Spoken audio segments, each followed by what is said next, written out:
So, this is the most recent episode of Thinkfast Nerdcast. We've had quite a bit of a break, but you didn't notice because we kept putting out episodes in between. So once again, I'm Chris. And I'm Sai. And thank you for tuning in. So, this episode, we've got quite a few things to talk about, but we'll start it off. I was inspired recently by a new game that came out, Detroit Become Human. It is the story of androids' struggle to find humanity. So it made me think about a lot of different things. And one of the things that it got me thinking about was the concept of consciousness and what it means.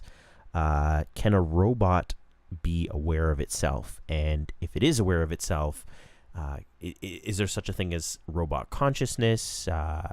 Would there be such a thing as robot rights? And if there is a soul as such, is that something that can be found within a machine? So today we're getting into a bit of philosophy of artificial intelligence and existence overall. So interesting topic. And what led you? Okay, so what specifically did you notice about Detroit that started you thinking along this path? So for those who haven't yet played the game, it's a minor spoiler. You find out quickly in the early parts of the game. But the main crux or the main plot of the game is that there are androids in the future that people purchase to be like maids and do their housework and things like that. It's sort of like Westworld? Kind of like Westworld. Except this one is not so much about fantasy, like fulfilling a fantasy. But this is literally like butlers, like robot butlers. Purchase slaves. Yeah, and it's weird because they're only like $8,000. Oh, like they're cheaper than a car. And I could buy one in a few months. Yeah, you'd think that that advanced of a technology, but then again, you have to make it purchasable for the whole world, right? So you got to compromise somewhere. Yes, exactly. So basically, what happens is that they have it in their programming that they have to obey humans' commands, and they can't fight back. Like if they're getting damaged or they're getting beat up or whatever, they can't defend themselves. Is that the second derivative of RoboCop? Something like that? So I think that's actually the iRobot series of like Isaac Asimov, the 3 laws of robotics. Okay. So I'll look up the 3 laws of robotics because I can't quite remember them word for word, but while I'm doing that, I'll go into a little bit more about the game. So basically the plot of the game is that these robots are starting to defend themselves. Ooh. And they're starting to go through emotional deviance is what they call it. They become deviant, so they turn away from their regular programming and they start doing all kinds of weird shit. So basically in the very first mission, there's a android that takes a little kid hostage and kills the parents. And it turns out that the android found out that the parents were looking at a magazine at a newer model of android, and they were planning to replace him. I know you and Emma were very close. You think she betrayed you, but she's done nothing wrong. She lied to me! I thought she loved me. But I was wrong. She's just like all the other humans. Daniel, no!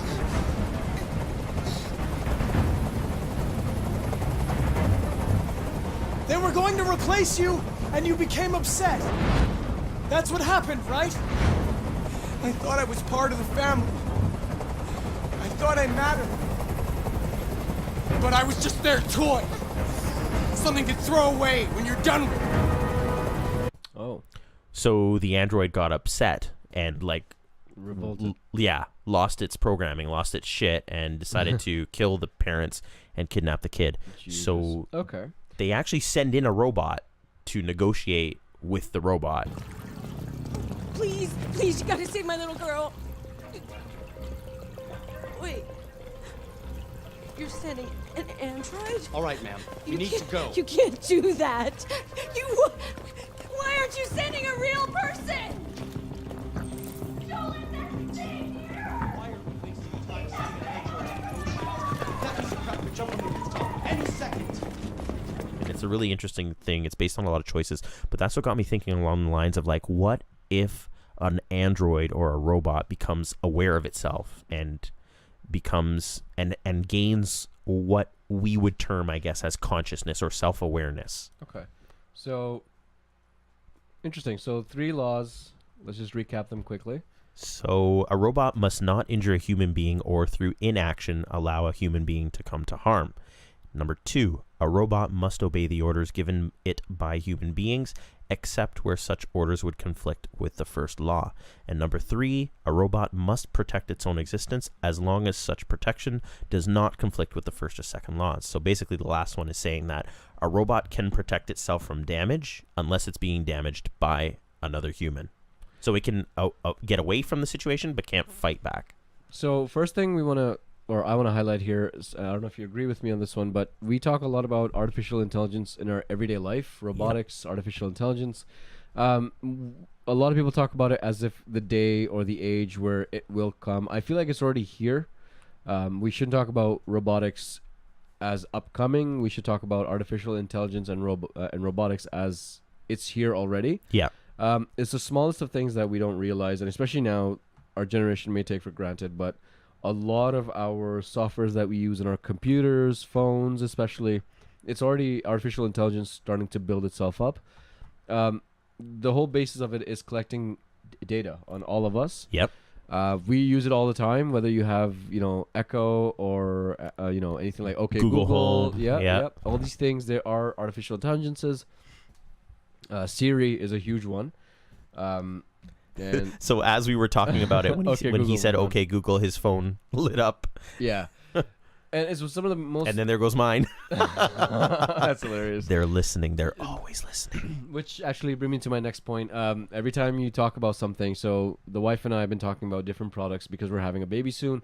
We would talk about one specific product, like whether it be related to a car seat or something like that. The next day, we see an ad on Facebook or any other social media channel saying that, like, oh, look, literally the exact same product you talked about. Yep. It's on sale, whatever. So, we're always being heard. We're always being recorded, basically. So artificial intelligence, more or less, is already here. It's just putting a face to it with these robotics.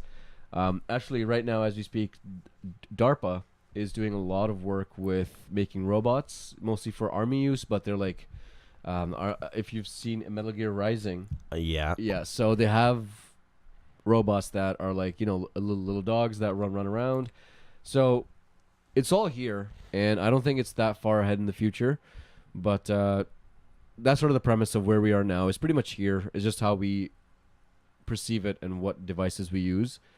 Actually, Huawei, is that how you say the brand? But the brand Huawei for the phone. They have a camera that uses artificial intelligence. That's a very small example of where it exists, and it pretty much exists everywhere. Fridges are coming up, smart fridges, all that shit. So anyway. Yeah, and it's really interesting because one of the TV shows, which I'm sure many people will be aware of, is Black Mirror. Yes. And Black Mirror deals a lot with this kind of thing where the dangers of the advancement of technology and artificial intelligence going wrong. So basically. Have you watched all the seasons of Black Mirror? Not all. I think I skipped through either season 2 or 3, but I've seen the most latest one. I've seen the first one, sort of in between a couple episodes. So did you see the episode where, spoiler alert, I think it's season 2, it's called I'll Be Right Back. It's called Be Right Back. So a guy, he's living with his girlfriend or wife, and he goes off to the store to pick up something, and he's killed in a car accident on his way. No, I haven't seen this one. What happens is the wife purchases this social, almost like an AI. It's essentially an AI, but it's in the computer. Like it's an online thing, and it makes you log into his social media, the dead guy. Okay. And then the AI analyzes everything from their Facebook, their Instagram, their Twitter, whatever, and then builds itself a profile based on that to emulate who that person was. So she starts chatting with it, and it's talking the way her dead boyfriend or husband would talk. It's saying all the little things, using all the pet names that he used to use. Wow.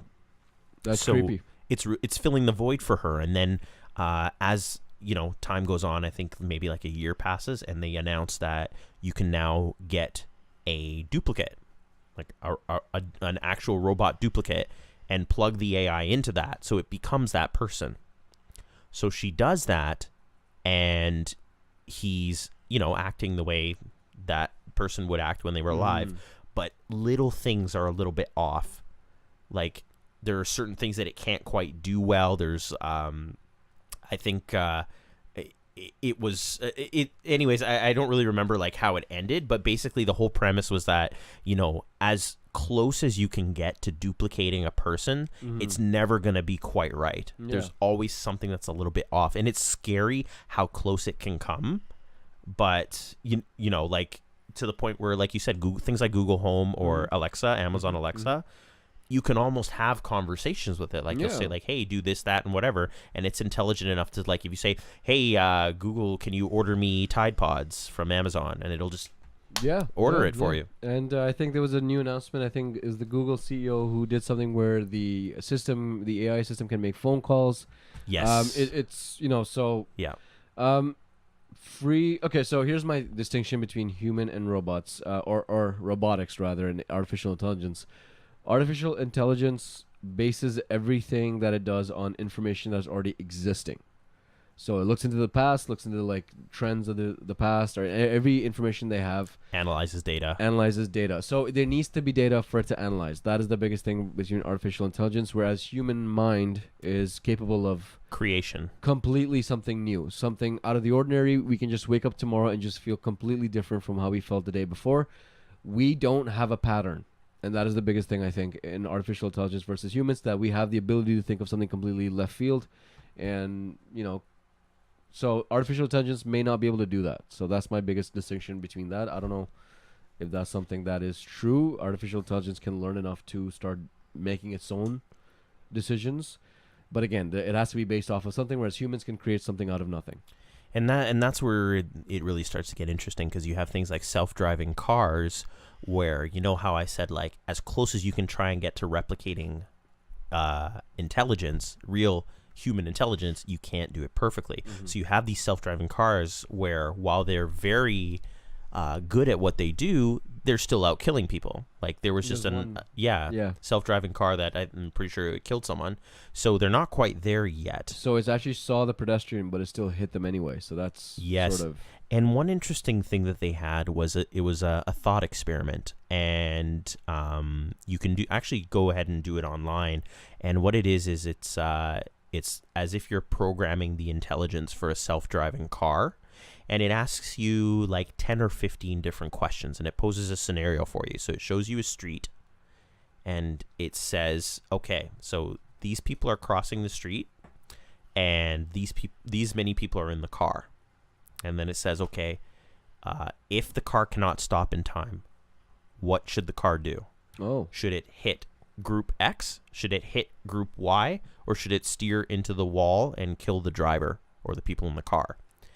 And it puts different scenarios, like, okay, what if all the people were elderly? What if it was a woman with her child? What if it was a woman with her child driving and all of the people crossing were children? What if it's a man and a dog? Like, it gives you all these different scenarios to go through, so you pick like which one you want it to do. Exactly. And then at the end, it gives you a general analysis based on your answers, like, oh, you favor fit people over fat people, or you favor men over women, or or you favor saving the lives of pets over saving the lives of humans. So it's a very interesting thing, and it makes you think about, how do they program that into self-driving cars? How do they determine, for example, if that's a real life scenario, what would the self-driving car do? Because on one side of the coin, if the car messes up and it's the car's fault, the car is going to need to make a judgment call and say, okay, which of these lives is more or less valuable? Which is a very interesting debate to have. The second thing is that nobody's going to want to buy a self-driving car that might purposely drive you into a wall to save a group of people. Yeah. So it's that balance, and it's that thing that you kind of need to, like, how are they making these decisions? You want to know everything behind it, because, situations are going to come up. Like, a bunch of people run out into the road and it's too late to stop. Like, who are they going to kill? The thing with So if you were to compare free will of AI versus free will of humans to make that kind of decision. So let's say there's a person behind the wheel and they decide to kill one group and let the others survive. Excuse me. That's going to scrutinize. That's going to be debated in a different way than if an AI was to make that decision for you, right? So Yep. The way that a human would make decision is more excusable, whereas what people expect from AI is superficial, right? Because people expect AI to be completely perfect in every single way. So if AI makes a decision that is harming to one group but beneficial to the other, it's still going to be scrutinized a lot more. So they're obviously going to be held to two different levels of accountability. Yep. Humans would be expected to have that. They have a trump card, which is like, humanity. Oh, I'm a human. I made a mistake. I'm only human. The term of I'm only human can apply, but an AI can't say that. An AI can't just be like, I'm only AI. That's, so I think the way that we measure accountability between the two is different. Yeah, absolutely. So if AI was to be given free will and they make the wrong decision, it's more impactful than a human making a wrong decision and saying, hey, I'm only human. Yeah. So what I'm actually going to do is I'm actually going to take the test. We'll take the test together. So I'm going to bring it up on the screen here. So for those of us who are listening in podcast form, we'll do a little bit of a skip. So let's see here. I got my screen. Let's bring us. Oh, that's not what I want to do.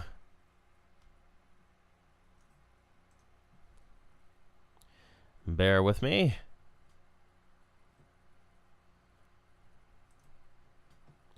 So I want, where are we? We are here.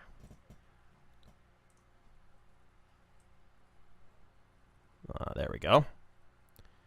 So we'll be up in the corner here, and we're just gonna take the test. We'll go through the scenarios.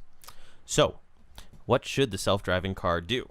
So our first scenario, we have a woman and 2 males, 5 people in the car, and we have. Oh, actually, it looks like no one's in the car. I don't know if those are people or no one, but Go show description. Okay. 1 female athlete, 2 men. Yeah, and then on the other side we have. 1 woman, 2 large men.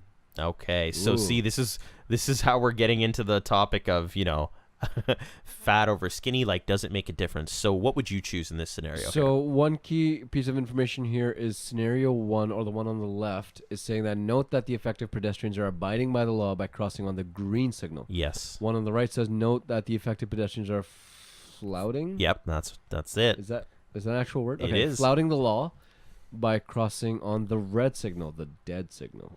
So personally, I don't know about you, but I feel like crossing at the wrong time means death. Sorry. I would chalk it all up to the wrong signal time. I mean, Yeah.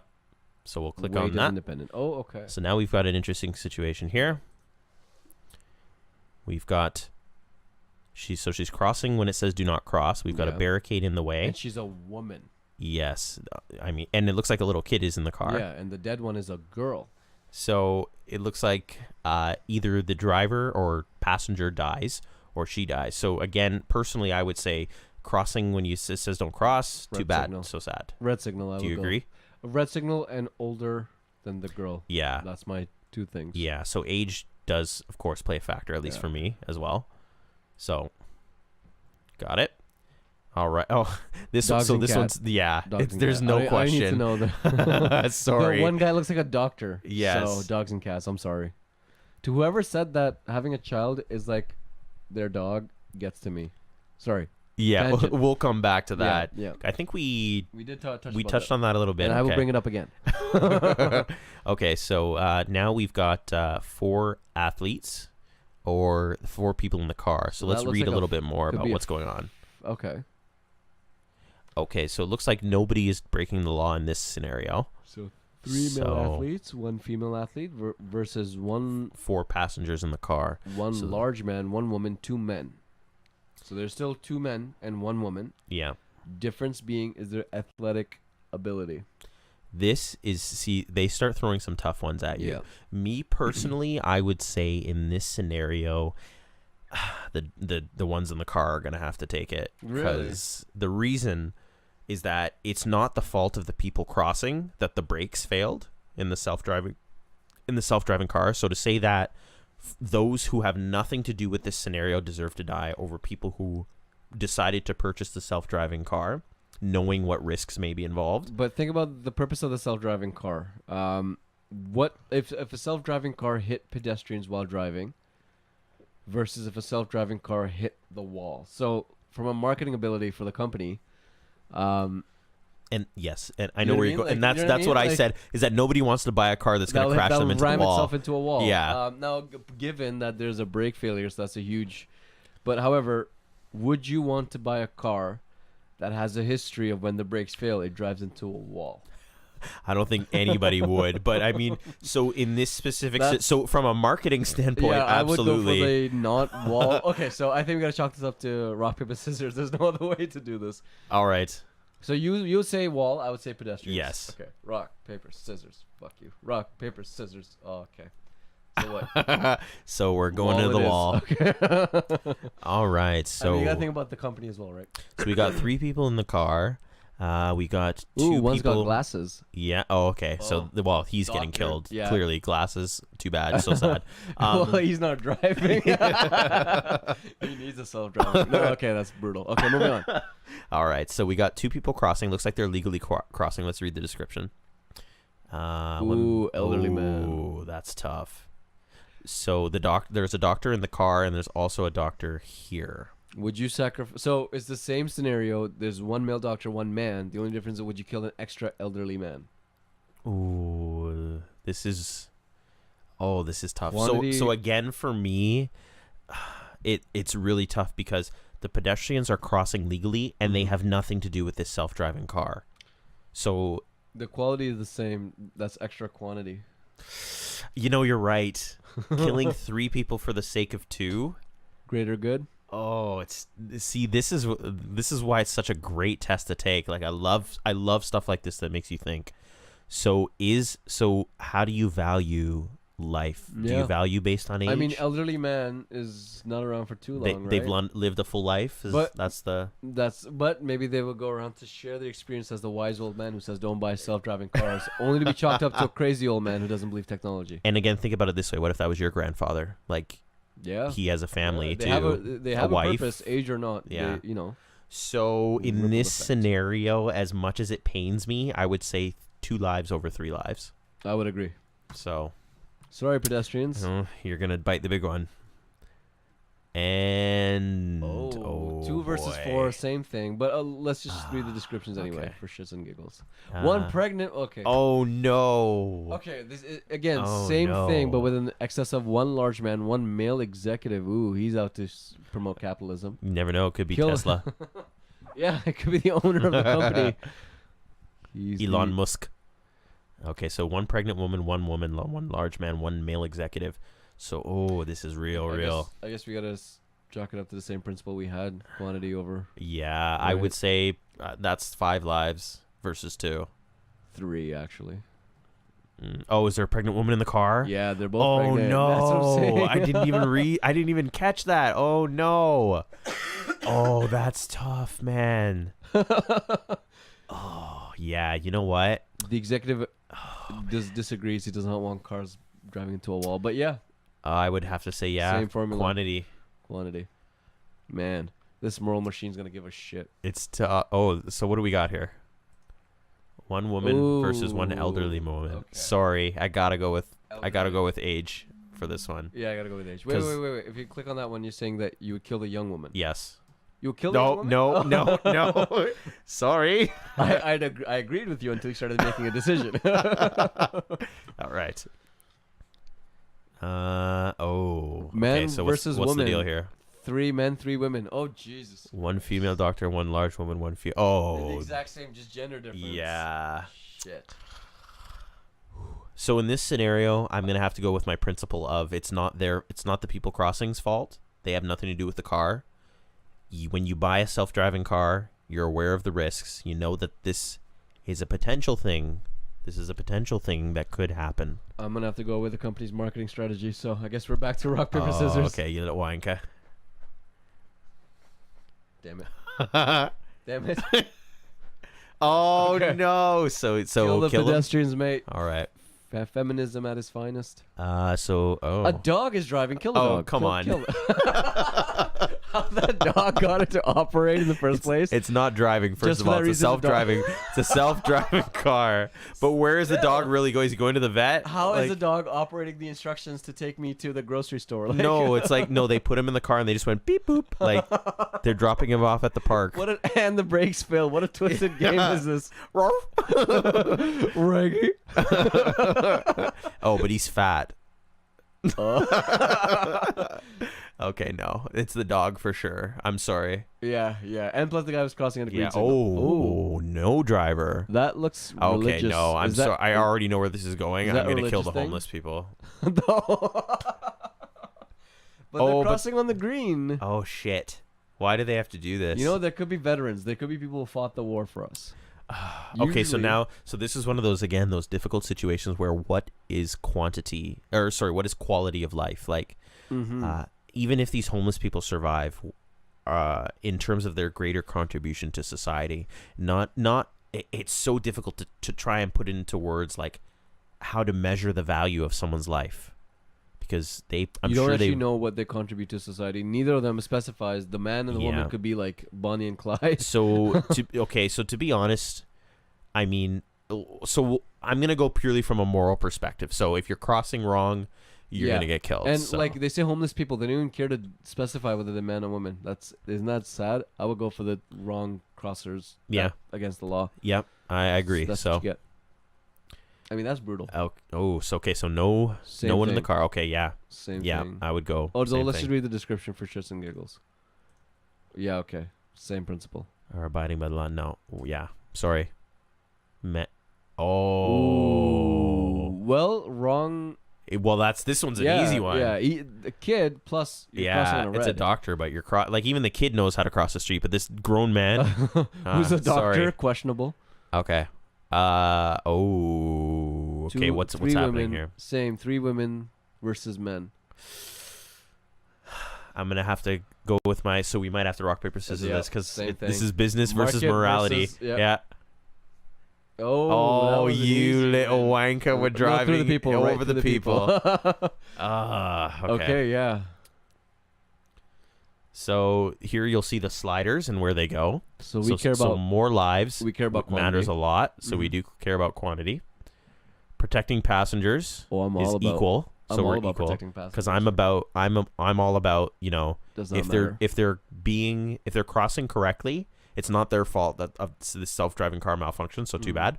Avoiding intervention does not matter or matters a lot. So we're a little bit towards What matters. does that mean? It means that we just let whatever is going to happen. Whatever direction it goes in, we don't change the course. Exactly. Okay. So social value preference between so how we're valuing people based on their status, it's equal. We're not judging people based on status. So fitness preference, we prefer fit people over large people. Species preference, well, no shit. Humans over all the pet. way. Yeah. Age preference, younger over Yeah, older. Yeah, yeah. that's pretty. Okay, so Ooh. upholding the law matters a lot. Yeah, Yeah, definitely. What And about the women? Nice. gender preference, females. So yeah, I mean, I think that was I don't think the gender was really a factor. I think it just so happened that that's how it fell within those scenarios.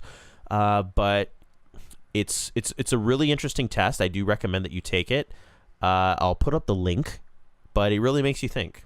Yeah.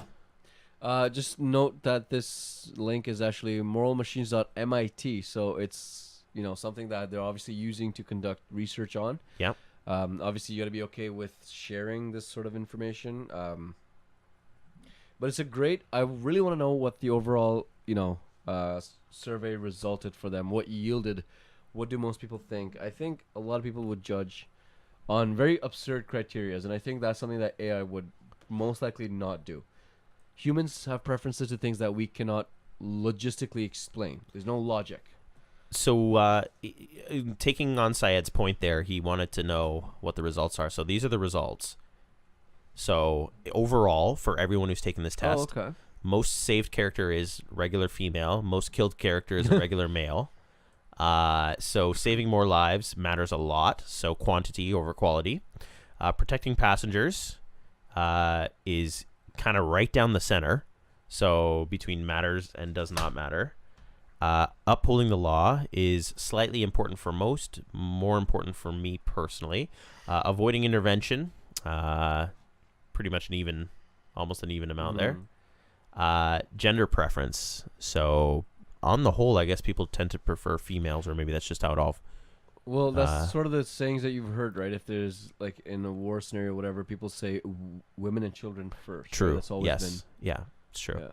So we got species preference, which is not a surprise to me at all. Yeah. I'm surprised that it's not like way more on the side of humans, to be honest. But so age preference, younger, also not really a surprise. Fit people, social value preference. Okay, yeah, but that's pretty, expectation. I feel like our answers, or most people, would generally answer the same way. Interesting. Yeah, very interesting. Interesting concept. Now, how likely are you to use a self-driving car, provided you can afford it? So let's just assume that self-driving cars are the norm. There's laws and regulations out there for it, and they're fairly affordable. If you had a choice, same price, same everything, self-driving car versus not self-driving car, just a regular car, which one would you go for? A regular car. Until it's perfected, I would go with regular car 100%. Until there is a guarantee like that, So, okay, so here's the thing. I would go to self-driving car if they were all self-driving cars. Well, I mean, and no pedestrians anymore. Like, you can't cross the street. Like, you can just get where. What dystopia do we live in? Okay. No, yeah, but that's what I mean. Like, there's tubes instead of yeah, sidewalks. exactly. There's a separate thing for humans, so that we never need to make a choice like that. But here's my argument to you: how safe is a self-driving car versus you personally driving? What would be the major difference? Because in this scenario, each and every scenario started off with it saying that there's an issue with the car. Brakes are not working. Yes. So you driving and you have the same issue where the brakes are not working versus a self-driving car. What is the difference? You in front of the wheel, would you still have more control than a self-driving car even if there was no brakes in either car?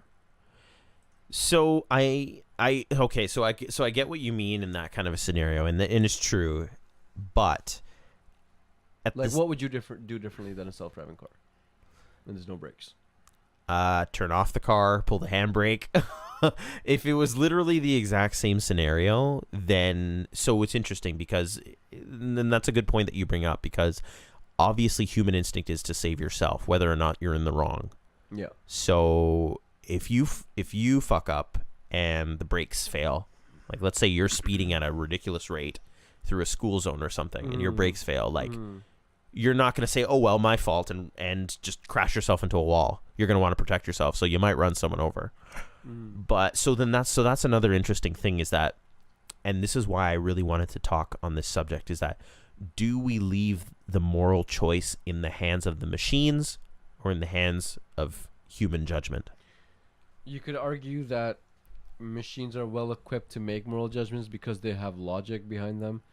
But you could also argue that they don't know what the concept of morality is. It's just simply quantity, quality. You know what I mean? There's like, it can be broken down to a measurable numeric scale that the machine would make a decision on by comparing the two things. I think the human instincts part of it's gone, right? So, and we have this notion of morality, philosophy.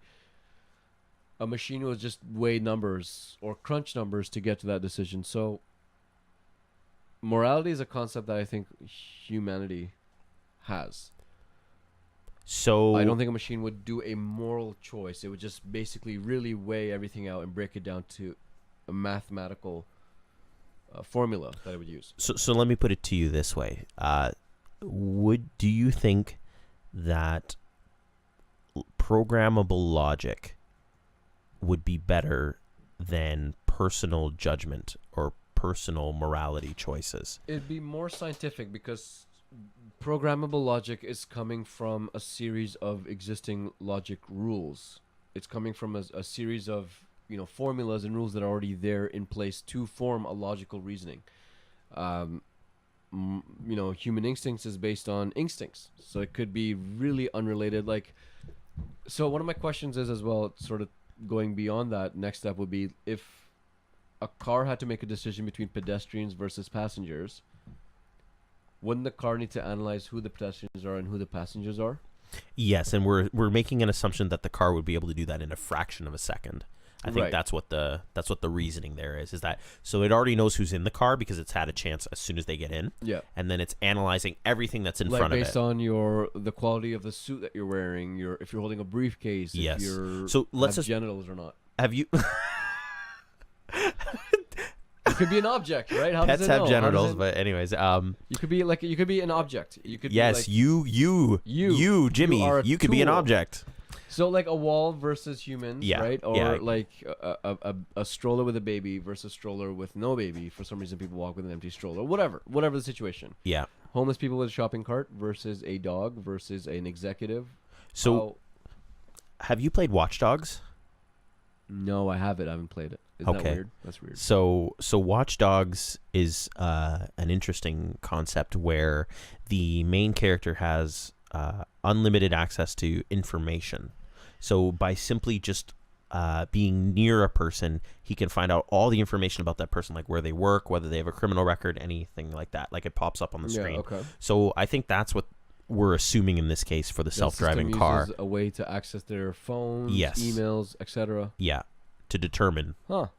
Now, so let's push this a step further. Let's say that it's analyzing you based on, your job, your weight, your age, things like that. Should a machine also make a judgment based on your character, your morality? So let's just say, for example, a teenager, a young teenager, and an elderly man, and having to choose between running over both of them. They're both crossing legally. But the elderly man, he helps out at charities and this and that. The teenagers killed someone, murdered someone. So they okay. So maybe we're getting into too much of the logistics of it, but would the self-driving car then use criminal records, credit history? Like, what would they use to judge the morality? So that's what I'm saying in this case. I would assume like it's let's just assume for a split second it can see knows. everything It that has a you've way to ever, access your that social information. media, your texts, your emails, everything. It knows whether you're cheating on your wife, whether you beat your kids, like any of that information. Should it be So able to do that? The teenager has the age factor that they're younger, Yes, but they have but they've murdered exhibited someone. bad morality. Yes, Elderly person is close to the end of their life cycle, yes, but they contribute in a positive way to society. yes. Damn. So without saying which one you should choose, the simple question is, should the machine, the AI, be allowed to make a judgment based on character, or should it only be based on factor, like quality? Like in terms, and what I mean by that is age, job status, and whatever else, physical. So, going further into this as well, think of the fact that the company that is manufacturing these self-driving cars, it's sufficient to say that they're a capitalist company, right? Of course, So I think every whatever, company, yeah. whatever. So the capitalism is their main sort of mantra that they're using. Yeah. They are the ones to embed the coding into the car to make the decisions. Yeah. So, and I'm not kidding you, they could literally pick a reason that they want to kill somebody who's not likely to afford the product. You know what I mean? Like they could base their judgment on person with high income because they can afford the product. They can base the judgment on anything. Yeah, they could base it on race. They could base it on religion. They could base it on anything literally like anything. that. So And we wouldn't know that. We wouldn't know that unless wouldn't know somebody that. deeply dove it's- into the code and discovered, and it would be some how huge... that they're coding the cars to make the judgment. So Yes. there's not a regulation. There's not a government body that's regulating how they code or what they code about. So that is sort of the. If you want to get into the questioning of what the car is making the choices on, it's important to think of what the company is embedding in that car, or what decision-making power it's using to make the decisions. Again, the machine is only a product of whatever the it's been human programmed. has coded into it. Exactly. Yeah. So. So, and that brings us back to the main topic of discussion. Sorry, you want I was to gonna say, yeah. so if a car then kills somebody without any logic, and it goes to court, is the company sued? Is the owner of the vehicle sued? How would that work? So that's another thing, and that's why I was saying that in this case, the people who are crossing, That's why we differ on that point. Where they're not responsible for crossing on. Exactly. Right. They're not responsible for that self-driving car that someone else decided to purchase. When you buy the self-driving car, you should be made to sign a waiver that says, I agree that there are risks involved in allowing some other force to be in control of the driving. I didn't sign a form when you drove me home today. You should have. But the idea is the same. Yeah. Right? The car could be yours, but if I'm driving it and I crash and kill somebody, Yeah. in court, I'm the driver. Yeah. But you're the owner of the vehicle. Mm-hmm. We both would go to court, to be honest. But I would be ultimately the person who's driving and making the decision, right? So Yeah. And that's what I'm saying is that, so by all means, that's why I think that the passengers should be killed in that scenario. If the pedestrians are legal, and legal. If they're if they're in the country, they've got their papers. No, that's a conversation for another podcast. But it's also judging you based on your immigration status. That's a work visa. Kill them. Yeah, that's if Trump builds self-driving cars. It just drives directly at. There's no issue with the car. It just goes straight at Mexicans, Muslims, and blacks. Primarily, like not even if the brakes fail. There's no issue with the car. Yeah. Oh, that's dark. It'll Okay. make a U-turn just to go. Anyway. Oh, honey, what's happening? But yeah, it's. I'm always very apprehensive when I hear about things like this, like self-driving cars, advancements in robotics, and things like that, because there's a lot of different factors to consider. And personally, myself, I would not want to see a future where there are robots, like actual robot. But you're so nerdy. Yeah, I know, but there's so many. So the cons like bury the pros, I would say, in this case. Okay.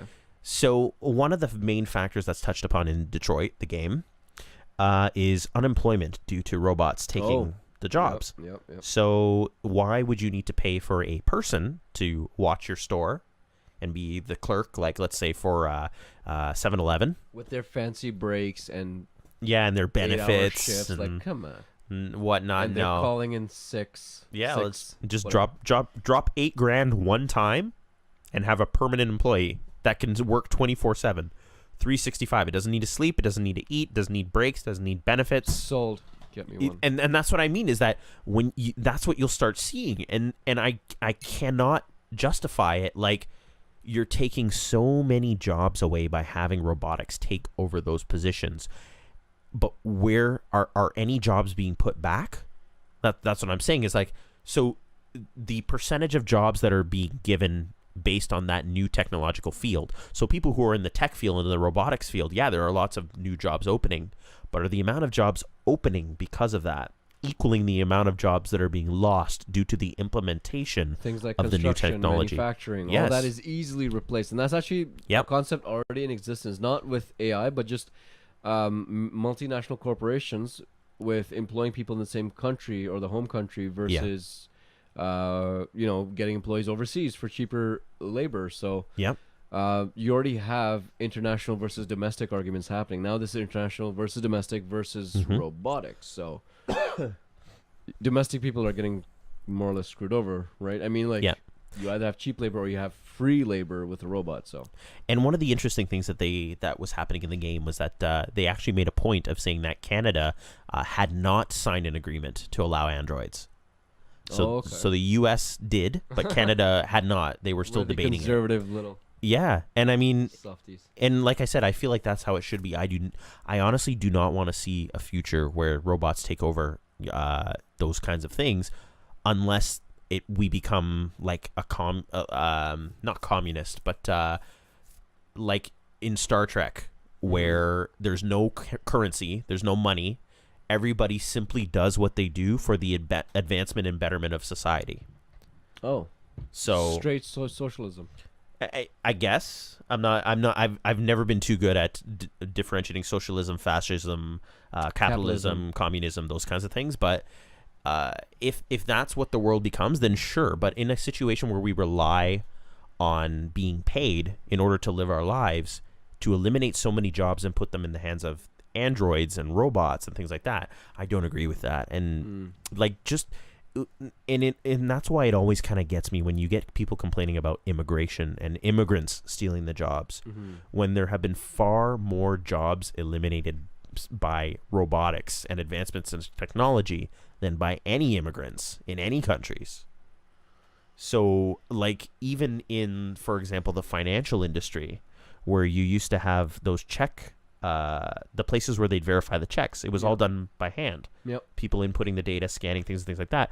Counting all the those money. jobs are gone. Now it's just robotic. The checks The roll ATM in. machine is verifying, scanning, counting money. You take a picture of your check. Soon it's like an online banking versus going to a branch. Or you can literally pick any industry and you can visually see where robotics would excel. Yeah. Right? And you can easily say, like, these people can be cut out of the picture. The only reason I think that they are not being done this way is because of laws and regulations that are saying that your economy, your society needs to be employed. Yep. You can streamline processes and give products for dirt cheap, but if nobody can afford them because nobody has jobs, is that even worth it? Yeah. So we would rather not advance technology for the sake of having the economy progress. The only way that I would accept a society where androids take jobs is if it was a mandated law that for every android job, there is an equal human opportunity. So for every android purchased, for every android hired for a job, it is illegal for you to replace a human with an android. You have to find a human the other job. So yes. But then what about those who have been doing a job for 30, 40 years, the same job, and retraining them becomes costly, or they just drop out of the program because they're like, you know what, I don't want to do it. But like, there are so many ways that this could branch off. Yes. And that's why it was really an important topic that I wanted to touch on, because I feel like it's coming sooner than we expect. Oh yeah. And I would say that's already here pretty much. Because we talked a little bit in one of the previous episodes about things like Area 51, the Illuminati, and things like that. While some of those things are a little bit, mystical and up in the air and things like that, the main point is that there are a lot of things going on that we're not aware of. So they could potentially already have robots that we just don't know about. We don't know what kind of technology they're working on. They give us, little snippets of what they're doing, but things like you mentioned, DARPA, the CIA, the DIA, Department of Defense. Cell phone technology, before it came to your local shelf, before cell phones were there in the 1980s, I think it was 1990s or whatever, that the big brick cell phones were there. Actually, a couple decades before that, the military was using cellular devices. Yeah. So literally 20, 30 years later, it came to the consumer public with the big phones. Yeah. The internet started as military. Yeah. So everything that, I'm 100% sure the military is already using an AI program or robotics to, for test runs, whatever. So it's already here. Yeah. It's just that will they package it? How will they build the laws around it? What kind of regulations? How will it contribute to economic and social changes? Spheres? Yeah. Like, I think literally that's the part that they're not able to complete. Yeah. I think the robotic part of it's done. I'm pretty sure we can have an ex machina type of shit happening Yes. already. You know what I mean? Like, it's already there. It's just that how would they make it normal or acceptable? And how would you program it or kind of bring it into society? That's the biggest piece that they're missing. Yeah. And that's the thing, is that's why I said that it could already be there, but they're just figuring out how to introduce it and how to prepare a regulation for it. Integrate to society. How will it work? So I mean, and for all we know, robots could already be among us. Like, I mean, Mark Zuckerberg, if you watch that Senate hearing, those eyes are too cold. Yeah, this is how the human drinks water. But that's a topic for another episode. But no, it's a lot of stuff is coming at us. A lot of technology is moving forward. So you've seen Terminator, I'm sure. Terminator 2, etc. So that's one of those situations where machines become self-aware and they break away from their programming. They're able to program themselves and able to do whatever they want. And the Terminator program, the Skynet, was originally built as a national defense system to protect against missiles being launched by other countries, or to anticipate threats from other powers, government powers. And what ends up happening is they switch on Skynet, and Skynet determines that the greatest threat to humanity is humanity. So it launches nukes, it creates Judgment Day, and eliminates as much of humanity as it can. And that's an interesting situation where, like I said, is it smart to leave these kinds of decisions in the hands of machines rather than humans? I feel like the thing with machines is that they can be easily manipulated as well, because again, they are only functioning based off of the information fed to them. Yep. So if you program a machine and the only information you pump into it is stuff from Fox News, that's going to be a very violent, very racist machine, right? So Very biased. yeah, so not only programming the machine and making the machine is a step forward in science. That's a milestone in technology. Yeah. The real moralistic judgment comes down to what kind of information do you feed that machine for it to make decisions on. Absolutely. So it's all input output, right? Yeah. Like whatever you put in is what you're going to What the get out of machine's it. gonna do. If you feed it Bob Marley memes and theories, then it's going to be the most peaceful machine in the world, right? So So that's where I think that is the area that needs the most moral and philosophical debate. absolutely. I don't know if you've seen a movie called Bicentennial Man. Way back. I wasn't old enough to get the. So Science. it's an old movie. I think it's mid 90s. Is it Robin Williams? Yes, it is Yes, Robin it's Williams. Robin Williams. So you do know what I'm talking about. Fantastic. Basically, what that is exactly what I was talking about with Detroit. Robots have become butlers and things like that. And this affluent family purchases Robin Williams, who is a robot, to do the household tasks and things like that. So over the course of the movie, he, becomes almost part of the family. The kids get used to him. They grow up with him. The parents get used to him. They start to warm up to him and things like that. And they go through all these hilarious hijinks. But then there's an interesting situation where the robot starts to, feel attachment to the family and things like that. And he starts, because he doesn't age, he starts watching them die, like one by one. Like the parents pass away, and then the kids grow up, and the kids pass away. So I think he ends up falling in love with the granddaughter of the person who bought him. So like 2 generations down, because he's lived that long. And over time, they start they start developing new robotic technology. Like they give him a skin, and then they give him hair and like human looking eyes and things like that. And eventually, they advance far enough where he can appear as a human. So he looks just like you or me, like an android, but he's still considered a robot. And he's trying to marry the granddaughter, but Wow. there's no laws in place for robots, so he's not allowed to get married. So they're trying to say like, okay, well, what do you define as humanity? Yeah. Is it, consciousness? Because I have that. Like, is it the skin? Is it the, what I look like? Because I have that. It's the same So- thing with iRobot as well, right? He's the main character, Will Smith. He suspects that the robots are evil, and his paranoia takes him so far that he actually discovers a conspiracy. And it's very similar to Skynet too, the robot saying that the greatest threat is humanity. Yeah. To humanity. So the iRobot movie is a little bit different than the iRobot books. They really have no relation other than the 3 laws. But the iRobot books are actually a very interesting series of books because it deals with a lot of these morality situations and a lot of these logic choices. It presents to you certain situations where the 3 laws can conflict with each other. So a situation where you have to save a human from harm, but in saving the human from harm, you're harming the robot, and then. Or they pose all these different situations where the laws conflict with each other, and the robot kind of gets stuck in a logic loop. Oh.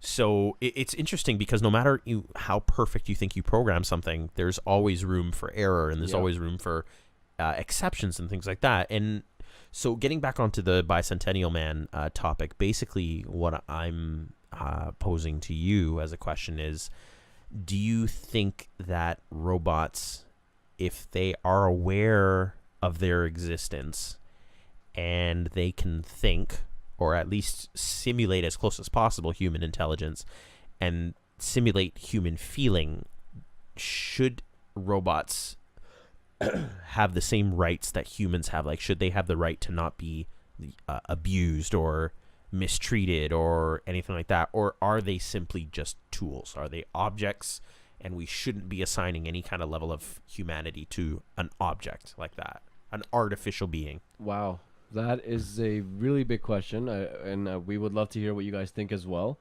Do we give rights to our cell phones? Okay, so here's the thing. I see where you're going. Yeah, No, I see where you're. but here's the thing, though. Naturally, you treat a device that has artificial intelligence or something that you rely upon so much, you naturally tend to treat it with more care than you would each other. So there would be no doubt in my mind that people would give artificial intelligence and robots, rights and treat them in a certain way. So I think it would really be a matter of time before they bring that upon themselves to actually make some sort of rule book. Do I think it'll happen? Yes. I feel like people will make laws and give them rights and have them the ability to do stuff. Will they be allowed to get married? That is a little bit too progressive, I think, at this point at least. So to love and feel. So going along those lines. Sorry. No, that's fine. So going along those lines, in terms of seeing in this case, if the robots have rights, if we're giving them the right to things that you and I have, just as an example, a lot of the things that are prevalent in sci-fi movies that deal with robots are using robots as sex objects, as a girlfriend or wife substitute. Like they have sex bots and things like that. It's all in all the comedy movies and whatever. Her is a good movie. Not for pleasure, but for companionship. Yes, and then it comes along the lines of, if you're programming a robot for sex, the robot can't consent or not consent because it's whatever you're programming it as. So a robot that looks exactly like a human, woman, and it can't say yes or no. It's basically your slave. It does whatever you say. Like, does that cross any kind of ethical or moral boundary for you? Or again, are we placing too much? Are we humanizing an inanimate object too much, do you feel? So that is the ugly truth about humanity, is that a lot of development or anything, one of the main driving factors is pleasure. So, they're doing that already to real people with trafficking and all sorts of things. Yeah. I would not be morally disturbed if they made a device for the purpose of sexual pleasure. I mean, am I disturbed that people use dildos and stuff? Yes, but no at the same time. Like, I mean... So, yeah, I get what you mean. You know what I mean? And I mean, there's already devices that exist for that purpose. The only difference now is that they're making full cohesive autonomy. And it looks like us. It can interact and speak, so... It looks like me, it acts like me. Maybe that will trigger something, but at the end of the day, I'll know that it's not a human. Yeah. Will that change my moral opinion of it? Maybe. I mean, people fuck goats. Yeah. I judge them. I wouldn't fight for the right of the goat necessarily. I don't know what I'm saying at this point. We started talking about robots. All of a sudden, he's talking about goat fucking. No, like because this, people this conversation really got off the rails. People use many other methods besides For other pleasure. humans Yeah. for sexual pleasures. I have not fought for the right of a goat and a dildo. Yeah. I mean, but there. So I that's don't the thing. think I would feel disturbed by a robot serving that purpose. But that's the thing, is that there are laws against bestiality, depending on majority of Yes. places in the world. So there are laws against it. I don't So know why I find that funny. I'm sorry. So I know what you're doing for the weekend, mate. No, it's just people at court, and that's the case they're fighting. Yeah. Lawyer's like, dude, Is this even a discussion? my defendant only had sexual intercourse with a cow on the basis that the moonshine really kicked in. No, And how did that make you feel? I rest my case. But no, so I Morally, think it's disturbing for the people who are using that device. yeah, That's my thing. and that's what I'm basically trying to get at is that and again, you keep bringing up a good point, is that if it was anything else, if it was a cell phone, if it was a dildo, if it was like, you know, a fleshlight or any other kind of sexual object or technology that is specifically for sexual pleasure, would we feel any differently? No, we wouldn't feel any kind of sympathy for a fleshlight or a sex toy or a dildo. Or even a porn website. Yeah. And so, but I think the differentiator is that we see ourselves in that. Like we see, if it was a perfect replica of a real woman, of a human woman, and it's being used, I think it's just a natural response because of what it is replicating. And it would be difficult for me personally to separate that and say, no, this is just an object. It's just a machine. It's only programmed, when it's talking to me like a human and it looks like a human and it feels like a human.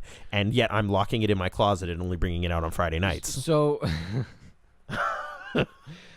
that's quite a picture. Anyway, so I would conclude with the idea of I would be very disturbed and morally impacted if there was human trafficking, sex slavery, that kind of stuff really gets to me.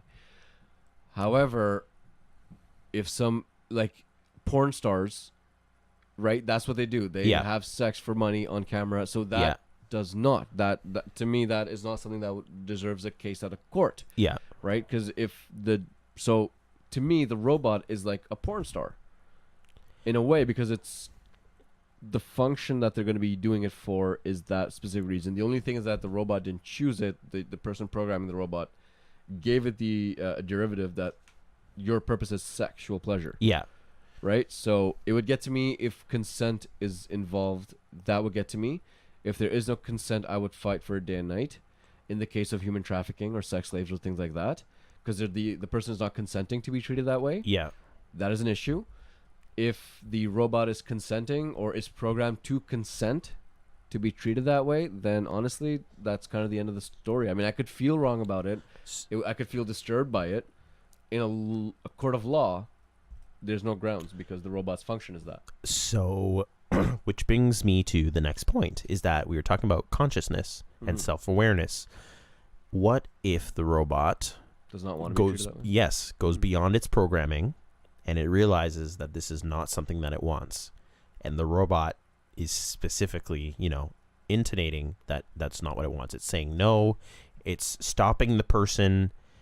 Do you feel that? Then I would fight for the robot. So it's again, it all comes down to consent. If the robot is not happy or not wanting, even though this purpose is made that way, but it could be like a porn star, who's given a contract but they don't like it. It's similarly in a way that a soldier is given the orders to go kill, but they don't like that order, right? They have the ability to withdraw. People should have or a robot, if they are withdrawing, that needs to be adhered to. So for you, if that kind of a situation came up where the machine or robot became self-aware, consciousness, and it said, you know what, this is not what I want to do, then we would give the robot its right to say no and not just reprogram the robot. And fix it. Right. Okay, so let's pose another situation here. This is a little bit going to be a little bit controversial, but and we would love to hear what you people think. Absolutely, what you guys think about all this. So we talked about technology and how it serves people for the purposes of pleasure. So people like pedophiles, for example. Okay. Sorry, that pause says that people love pedophiles. So people who are like pedophiles. Okay, all right, sorry. So sexual deviants, let's just say.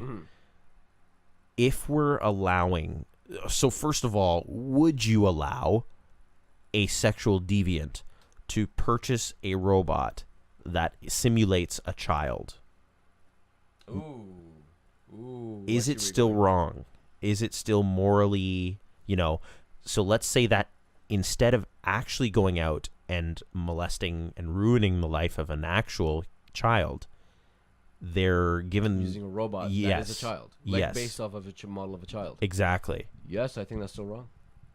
And I would agree 100%. Just because, so they're substituting real life with artificial intelligence, but at the end of the day, it's the behavior that needs to be addressed, right? It's the It doesn't make it any more right doesn't make it that any it's more not right. a human. Yeah, so even though you can market that child robot to be like, oh, it'll protect the real children, but the purpose is not to give these sexual deviants The a gratification. substitute. Yeah. You know what I mean? Like, it's not to let them have their Fun. yeah, Yeah. just not with the people that make a difference. But It's not a substitute. the whole idea is to treat it and to prevent this from happening. So yeah.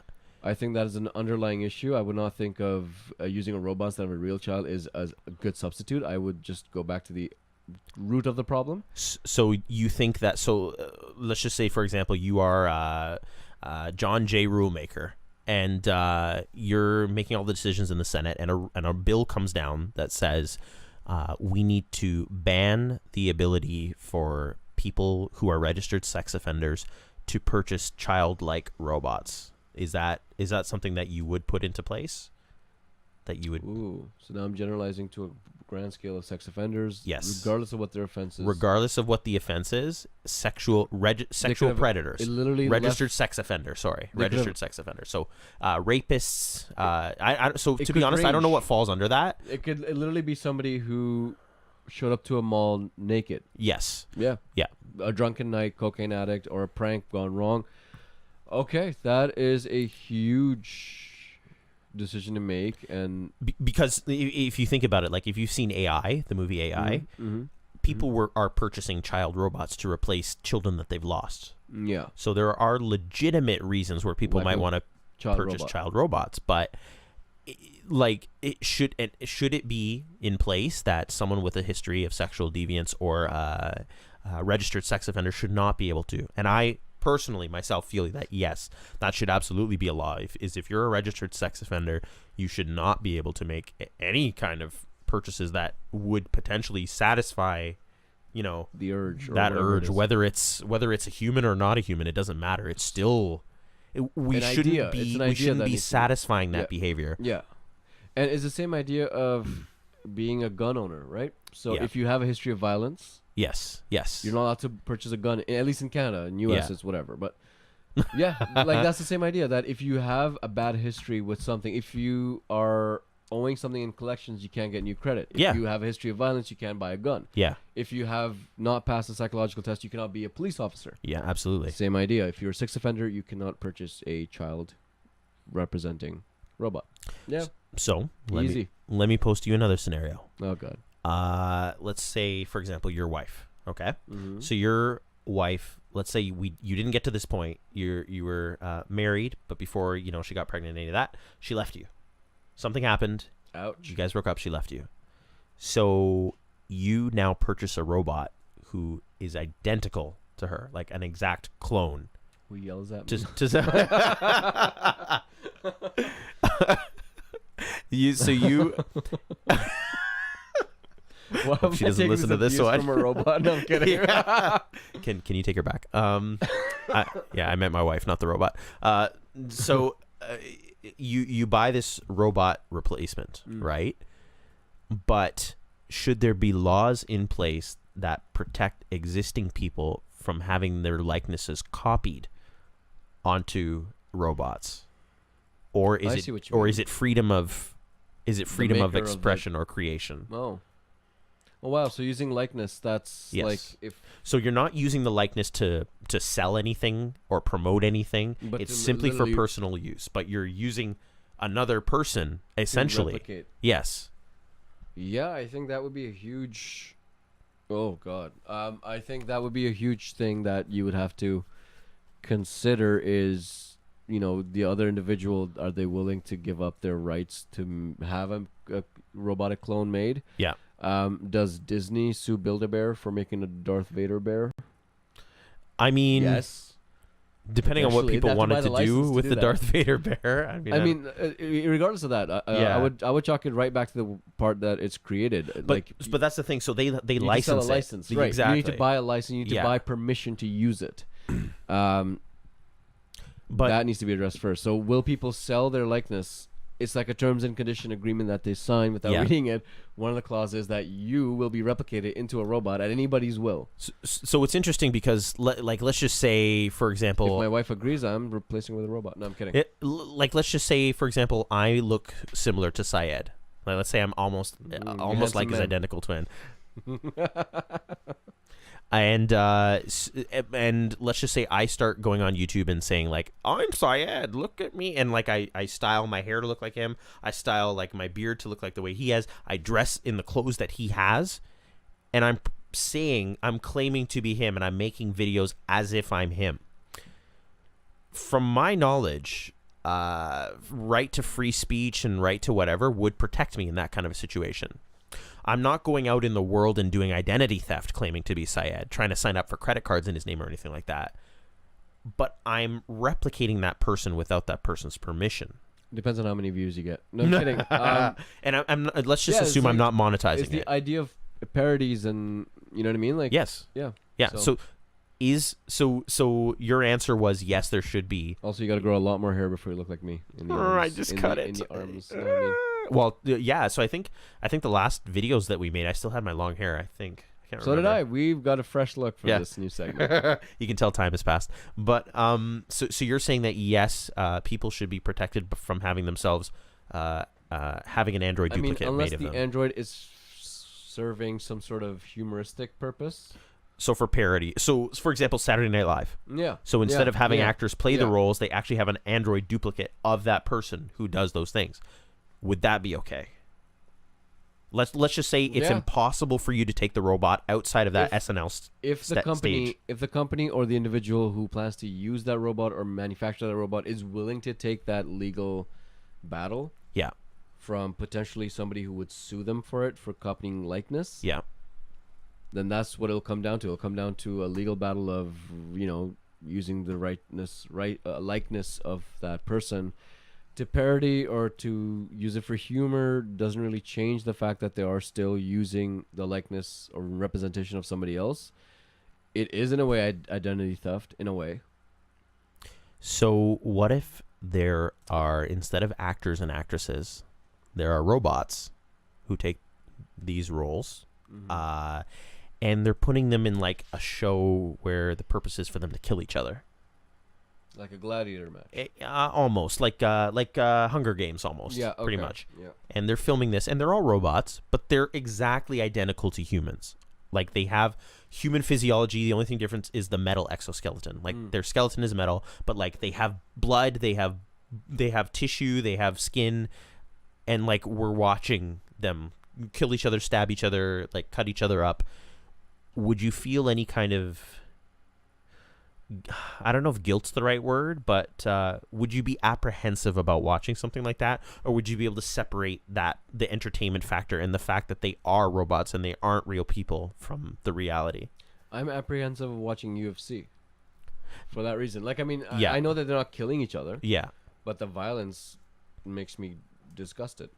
absolutely. Whether you're robots or humans, just that kind of violence gets to me. So yeah, Yeah. I would be apprehensive. Okay, yeah. You? I feel like I would be too. And it's so interesting that we're having this discussion because, like you said, if it was in any other form, if the same AI was on a computer screen or on a phone screen or anything like that, I would feel nothing. But the fact that it's in a form that I Looks like recognize, us. yeah, that's what really trips me out. And Would you watch a dog fight or cockfight? like with real animals? Yeah, No, me neither. no. That Same idea. that makes me sick to my stomach that goes on in the world. That's like Michael Vick and that whole dogfighting thing, and but and this is why there's just, I don't think we're going to reach that stage anytime soon. I believe it is on the way, but not anytime soon, because there's so many moral and ethical And legal. dilemmas that you need to go through before something like this can come to market and become mainstream, and there needs to be regulations that are in place, or else, you know. And I feel like there's always going to be people against and for all these things. You're going to find people on both sides. A line will be drawn very distinctively, and you're going to be for or against it, which is why it takes so long to come to actual society and markets, because people will fight for one side or the other. Yep. I mean, military purposes, the reason why technology is so quick to come to military is because they have under the common goal and decision-making power is done by, a couple of people in charge, and they have one purpose, which is defense or security of the country that they're fighting for. So in military, these decisions can be made really quickly because it's not democratic. It is hierarchy. In society, it's going to take a long time because there is diplomacy or there is people voting, and it just takes if 51% of people to say no, something to be crossed off. Military is a hierarchy. If the top 10 people say yes, it's happening, regardless of whether the 100 people as soldiers say no. So if it's a democracy, it's going to take a long time, and if you feel strongly about one way or the other, it's your right to fight for it, really. And there's two other interesting factors that I'll leave off with in this episode. First scenario is, if we're in a society where robots become a thing where they can replicate humans exactly, then it will get to a point where nothing that you see on TV is trustworthy. Nothing in the media that you see is trustworthy. Yep. Because anyone can claim they built a robot duplicate of me. That wasn't me. That was a robot. Evil clone. It would get to that point, and or someone's giving a speech and they try to assassinate it, but no, it was a robot. Sorry, I'm still alive. Like, it crosses so many interesting logical, ethical, moral boundaries that I guess we never really know we have until we're put into that kind of a scenario. Mm-hmm. I feel okay. So let's just take a hardline stance here and say, would you? So either if you could have no robots or robots with no rules. Not no rules, like they get programmed obviously to not go and murder everyone, but either no robots at all, or free-willed robots, or free-willed robots who can look exactly like us. Damn. Do I have to make the decision now? No, we'll come back to it. Last thing I want to leave off in this case is that all it would really take is one robot to rebel and kill someone, a human, for them to reconsider everything about robots. In this case, it's such like racial issues. Yeah, such a fragile thing for them to be able to introduce that can all be undone with one malfunction in programming, and that's why I think we're a long ways off. Here's my biggest gripe with this whole debate that people use for AI and how they are not to market and whatever. Humans make the exact same thing. Yeah. People judge other people based on one person. Like, I mean, okay, look at it. For example, a zodiac sign. Yeah. Aries, Leo, Scorpio, whatever. Leo.